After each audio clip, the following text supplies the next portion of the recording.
دوستو آخر کیا ہے یہ ہارپ ٹیکنالوجی اور یہ کیسے ورک کر رہی ہے؟ زلزلہ لانا ہو یا بارشیں، طوفان لانا ہو یا سخت گرمی، ایک ایسی ٹیکنالوجی جس سے کچھ لوگ بہت زیادہ اور خطرناک فائدہ اٹھا رہے ہیں۔ دوستو آج مکمل تفصیل سے بات ہوگی اس ٹیکنالوجی کی، اور آپ نے نہ صرف اس کو غور سے سننا ہے بلکہ اس کو سمجھنا بھی ہے۔ دوستو حالیہ ترکی کا خطرناک زلزلہ ہو یا 2011 میں آنے والا جاپان میں سمندری طوفان، یہ وہ چیزیں ہیں جو رہتی دنیا تک لوگوں کو یاد رہیں گی، کیونکہ دوستو یہ سب کچھ اتنا جلدی ہوا اور اتنے بڑے پیمانے پر ہوا کہ انسان کو بچنے کا موقع بھی نہیں ملا، جس کی وجہ سے لاکھوں لوگوں کا نقصان ہوا، ہزاروں کی تعداد میں لوگ مر گئے اور کئی ہزار لوگ ابھی تک بھی غائب ہیں، اور یہ سلسلہ دن بدن بڑھتا جا رہا ہے۔ یعنی ترکی کو صفحہ ہستی سے مٹانے کا یہ سلسلہ ابھی تھما نہیں ہے۔ اگر ہم جاپان میں آئے ایک بڑے طوفان کی بات کریں دوستو، تو 2011 میں آنے والے اس طوفان نے جاپان کی معیشت مکمل طور پر ختم کر دی تھی۔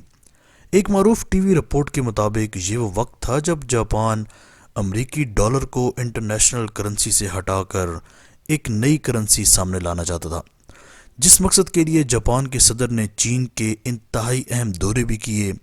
لہٰذا امریکہ کو یہ بات بالکل بھی پسند نہیں آئی اور وہ سر جوڑ کر بیٹھ گئے کہ کچھ ایسا کیا جائے کہ سیدھا جاپان کی معیشت کو اٹیک کیا جائے۔ لیکن دوستو جاپان نے پیچھے مڑ کر نہیں دیکھا اور امریکی ڈالر کو انٹرنیشنل کرنسی کے درجے سے ختم کرنے کی کاوشوں میں مزید تیزی دکھانے لگا۔ یہ سب دیکھتے ہوئے امریکہ نے جاپان کو ایک خاموش پیغام بھیجا کہ اپنی ان حرکتوں سے باز آؤ ورنہ ہم تم پر طوفانوں اور زلزلوں سے حملہ کریں گے۔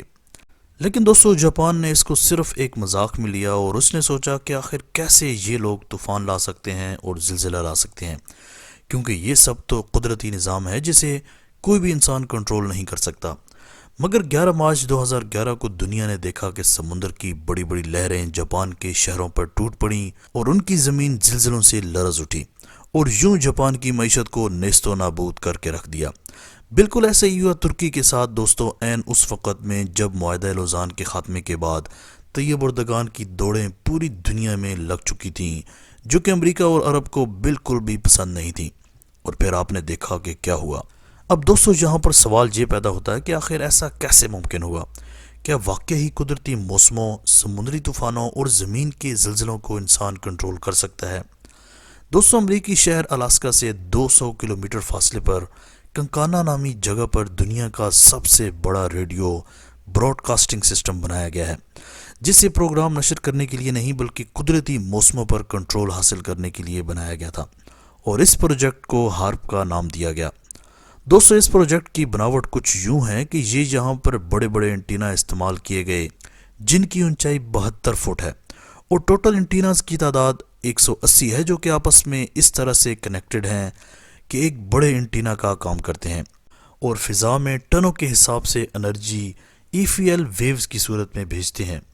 دوستو ہارپ کے ذریعے 36 million what high frequency waves کو خلا میں بھیجا جاتا ہے، جس کا ٹارگٹ فضا میں موجود ایک خاص جگہ یعنی آیونوسفیر ہوتی ہے، جس کی مدد سے وہ ایک خاص لہر کو ٹارگٹ کیا جاتا ہے اور نقصان پہنچایا جاتا ہے، جس کی وجہ سے کبھی گرمی وقت سے پہلے آ جاتی اور بہت زیادہ ہوتی ہے، اور کہیں پر سردی انتہائی درجے سے گر جاتی ہے۔ اب اگر اس کی مدد سے آنے والے زلزلوں کی دوستو بات کریں تو اللہ تعالیٰ نے انسانوں کی حفاظت کے لیے زمین کے گرد ایک اور تہہ بنائی ہے جسے وین ایلن بیلٹ کہتے ہیں، جس کا مقصد زمین پر گرنے والے کرنٹ اور خطرناک لہروں کو جذب کرنا ہوتا ہے اور زیر زمین پلیٹوں کو توڑ پھوڑ سے بچانا بھی ہے۔ اگر دوستو اس قدرتی تہہ میں کچھ گڑبڑ ہو تو شدید قسم کے زلزلے جنم لے سکتے ہیں، اور اس تہہ کا کنٹرول بھی قدرتی طور پر آیونوسفیر سے ہوتا ہے، جس پر ہارپ ٹیکنالوجی اصل میں کام کر رہی ہے۔ دوستو آیونوسفیر اپنی مقناطیسی اور قدرتی طاقت سے وین ایلن بیلٹ کو جکڑے رکھتی ہے، جس سے زیادہ حد تک زیر زمین لاوا بھی کنٹرول میں رہتا ہے، جبکہ ہارپ کے ذریعے ہائی فریکوینسی لہریں فضا میں بھیجی جاتی ہیں تو اسے شدید گرم کر دیتی ہیں۔ لہٰذا وین ایلن بیلٹ کی گرفت آیونوسفیر کی تہہ پر کم ہو جاتی ہے، اور اس کے بعد متعلقہ تہہ میں سگنل بھیج کر اس میں تغیر پیدا کیا جا سکتا ہے، جو کہ موسمی بدل باعث بنتا ہے۔ دوستو ابھی آپ کو فضا میں موجود آیونوسفیر کی اہمیت کا اندازہ لگ چکا ہوگا، یعنی اس پوری کائنات میں اس ایک لہر نے سب کو باندھ کر رکھا ہوا ہے، جس میں ہارپ نامی اس ٹیکنالوجی سے چھیڑ چھاڑی کی جاتی ہے، پھر آگے تباہی آپ کے سامنے ہی ہے۔ اللہ تعالیٰ ایسے شیطانی دماغ رکھنے والے لوگوں کو غرق کرے اور قدرتی آفات سے ہم سب کو بچائے۔ آج تک کے لیے اتنے ہی۔ دوستو، آپ کا کیا خیال ہے اس ہارپ نامی ٹیکنالوجی کے بارے میں؟ کمنٹ سیکشن میں لازمی بتائیے گا۔ اگلی ویڈیو تک کے لیے اجازت دیجیے۔ اللہ حافظ۔